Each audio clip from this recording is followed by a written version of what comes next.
Welcome back, everybody. Unit 7, before you say I do. Today we're going to do focus on speaking. So if you can open your textbook and go to page 165.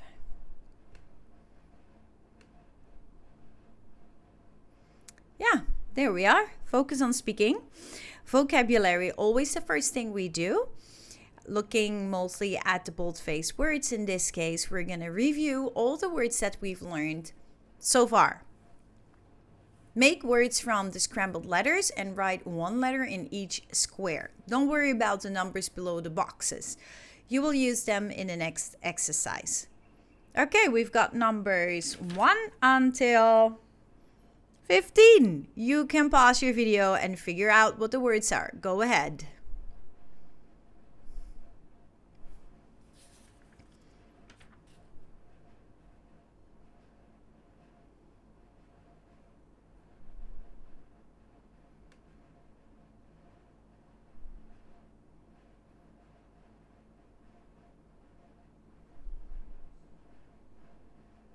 Very good. That brings us to the second exercise. We figure out the saying about marriage. Now you copy the letters in the numbered squares from exercise 1 to the squares below with the same numbers. So you will figure out a saying, and let's discuss that in the meeting we have when we see each other next. You can pause your video. Go ahead.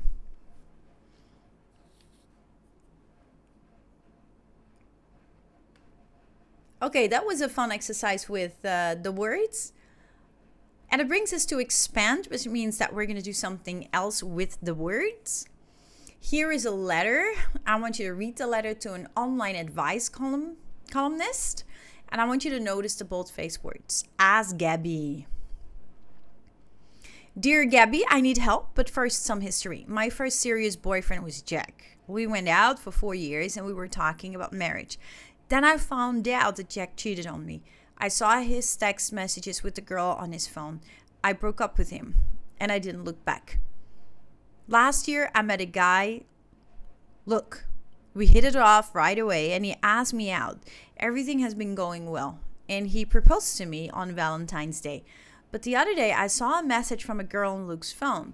I don't know who she is, and I'm afraid to ask him about it. What should I do? Amy. Wow, heavy.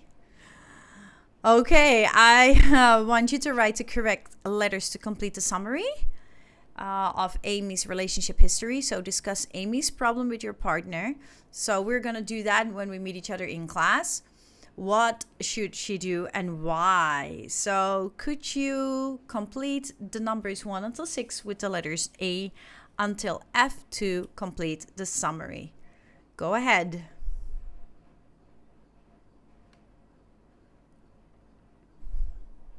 That brings us to the part of creating where we make something. Now, here we are supposed to create a role play. So the first thing we do is we write each word or phrase from the word box on a small piece of paper, fold the papers, and mix them together in a container. So you would have all these words on pieces of paper, and then you pick 4 pieces of paper and read them as a group. And then based on the words you picked, choose a situation from the list, and then you were supposed to create a role play about the situation. Now, situations we have are parents and other family members are talking to their son or daughter about his or her plans for marriage. 2, friends are discussing what kind of spouse they want. 3, a couple is discussing their roles in their relationship, who will earn money, take care of children, cook, clean, etc.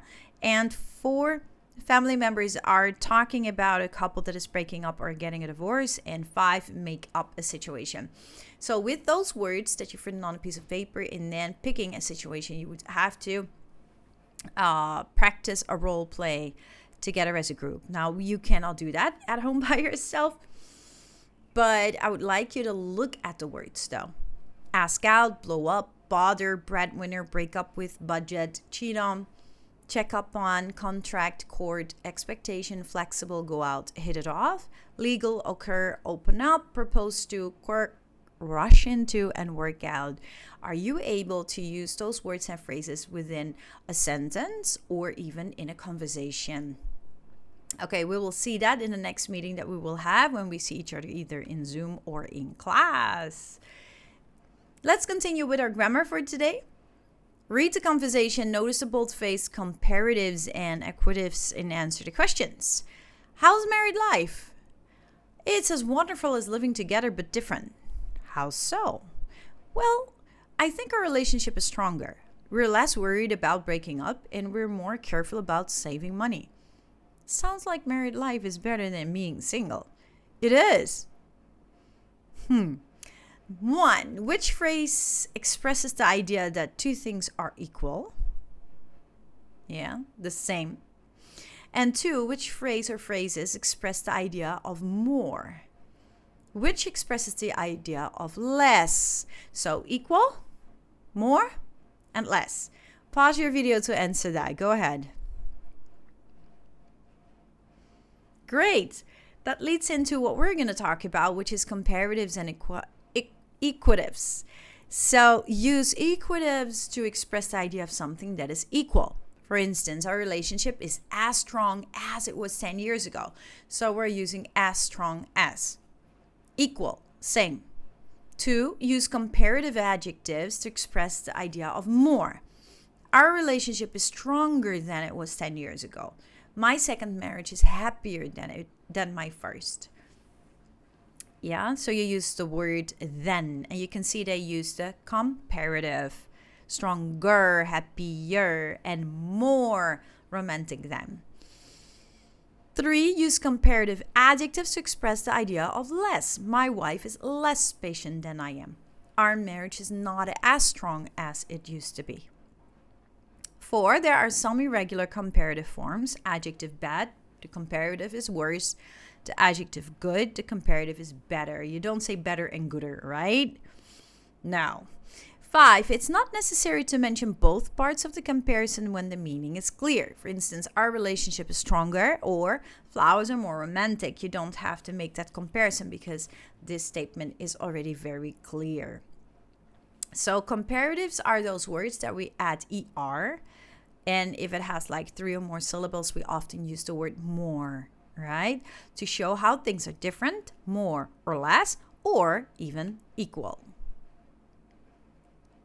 Equally the same. Okay, let's try this out. We are going to complete the conversation. I want you to use comparatives and equatives. The plus sign means more. The minus sign means less. And the equal sign means equal. Yeah? Okay, so pause your video to do this. Those are numbers 2 until 9.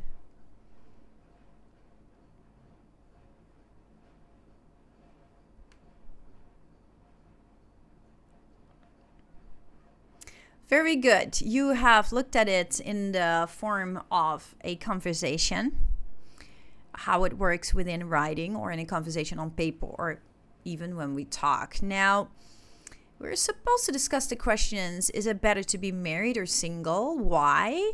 And I'm probably going to do this when I meet you in class. And I'd like you to use the adjectives from the box to help you answer. For instance, I think it's more difficult to be single than to be married. If you're single, you're always looking for someone. That's true. I think married people aren't as lonely as single people.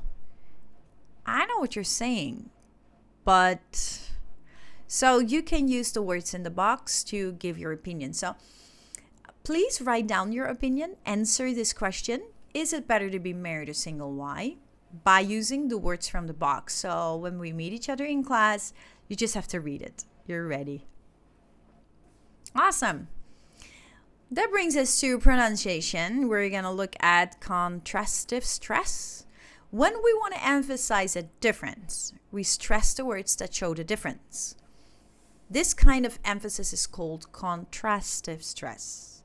We also use contrastive stress to show that someone or some information is correct and other information is incorrect. Let's listen to the examples, and I want you to pay attention to the bold-faced words that are emphasized. I do the laundry, and Steve does the dishes.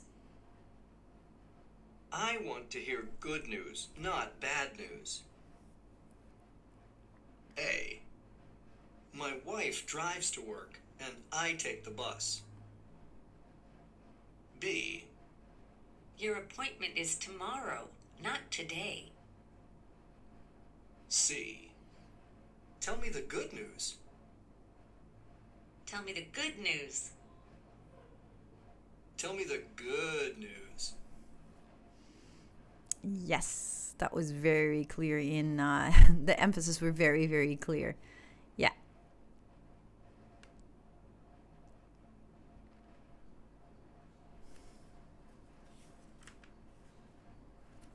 Okay, that brings us to activity 1. I want you to listen to each sentence. Then I want you to underline the word that is emphasized. And then you circle A or B to choose the meaning of the sentence. So underline the word that is emphasized and circle A or B to choose the meaning. We have numbers 2 until 10. Let's go.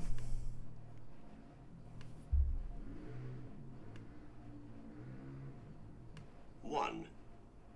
Karen will do the grocery shopping. 2. Karen will always use a shopping list. 3. Nothing will be left on the floor in the bedroom. 4. On weekdays, we will go to bed at 11 p.m. 5. We will wait 3 years before buying a house. 6. Karen will make a list of groceries every week. 7. We will spend at least 15 minutes a day talking with each other. 8. Steve will figure out directions before we start a trip. 9. We will eat healthy food that's low in fat and sugar. 10. We will update this agreement every year. Very good. I give you some time to go over your answers right now.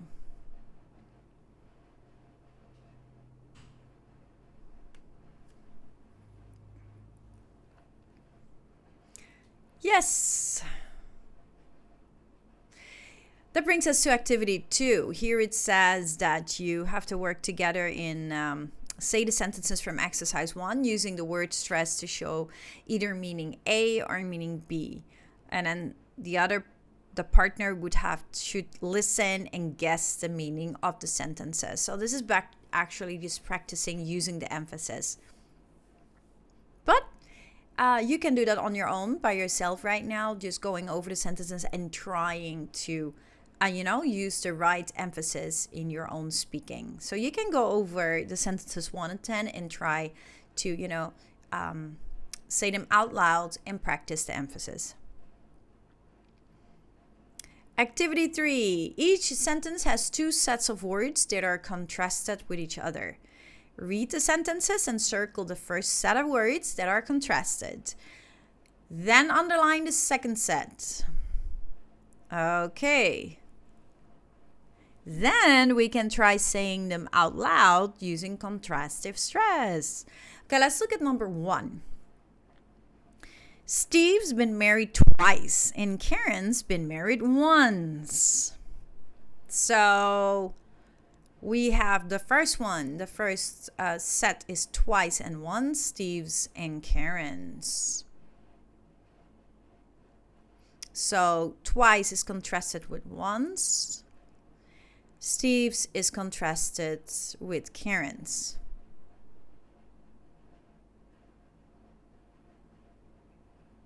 Okay, you're going to do numbers 2 until 8. And then after that, I would like you to try say it out loud. To just practice using the emphasis. Go ahead.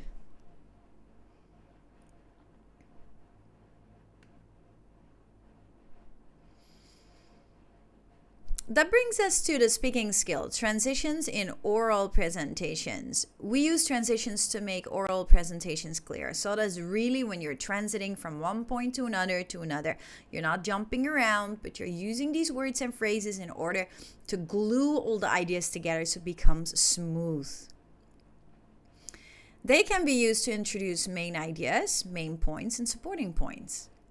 We use transitions to connect from an introductory paragraph to a first body, a second body, a third body, a fourth body, and a conclusion. We use them to connect the first main point to the second main point to the third main point. It helps us to become coherent, and cohesive, which means the unity of ideas within the whole text between paragraphs and between points, between ideas is smooth and really well connected. Here we have transitions for introducing main ideas. Read and listen to the introductions to oral presentations. I want you to underline the main idea or the main point that will be discussed in each presentation. Then circle the transitions used to introduce that main idea. Underline the main idea. Circle the transitions. Here we go. 1. Some people think that prenuptial agreements are a crazy idea, but in my opinion, they can help couples think about the realities of marriage. Today, I'd like to talk about the advantages of prenuptial agreements. 2. There's a new trend in love and marriage, prenuptial agreements. You may have heard of them, but do you really know what they are? I'm going to define prenuptial agreements and explain why they're becoming popular. 3. Prenuptial agreements may seem like a good idea for Hollywood movie stars. They go through 2 or 3 marriages in a lifetime. But for regular people like you and me, these contracts are a mistake. The question that I'll discuss today is, what's the problem with prenuptial agreements? Okay, very clear introductions. Yes. Read transitions for introducing supporting points. Complete the outlines on the next page with transitions for introducing the main idea. Then decide whether the supporting points are equally important or not and add those transitions. So we have points of equal importance. One reason is, another reason is, and last but not least. And we have points from most to least important. The most important reason is, another important reason is, final reason is. So we have different kinds. Now, here we have the outline, and I want you to complete the outline with the transitions for introducing the main idea. Okay, so go ahead, pause your video to do outline A and B. Yes. Those are actually two, what is that called? 2 body paragraphs, yeah? Go ahead.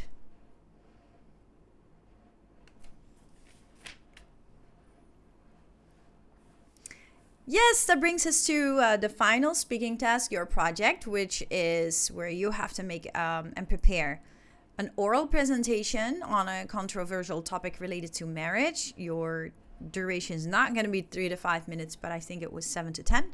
So you would have to check that in your ebook. You're going to choose a topic on of the following list here, or another topic.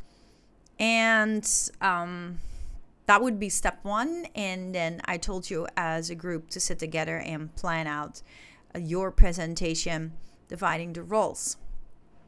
Then you have to practice giving the presentation and either record yourself or do it live in Zoom or in class, depending on our situation. Now here we see the introduction is, in your case, probably 2 to 3 minutes. 2 minutes maybe, I think. Introduce the topic, give background information, state your opinion, and then you go to the body, giving all the main points with details. So main point, remember Peel, give your point, explain your point, give examples and evidence, link it back, next point.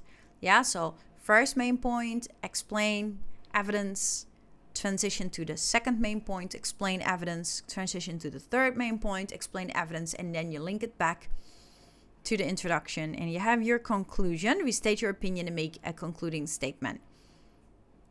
Awesome. Very good. So make sure you've got that correct. Complete your log.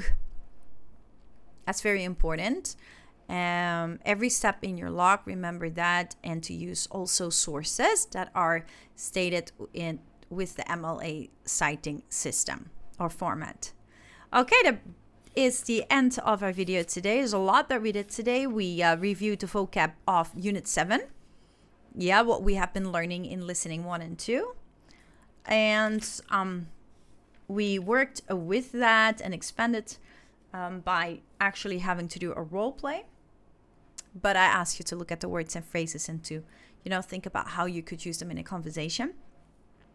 The grammar, we looked at comparative and equatives.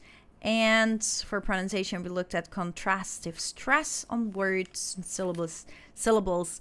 And for the speaking skill, we looked at transitions in oral presentations to make our presentation flow. And every idea is connected. And then we looked at the project that we have, that you're going to give an oral presentation about a controversial topic related to marriage. And I'm excited to hear that. Yay. Thank you very much for today. You're amazing. God bless you. And I'll see you very soon. Bye.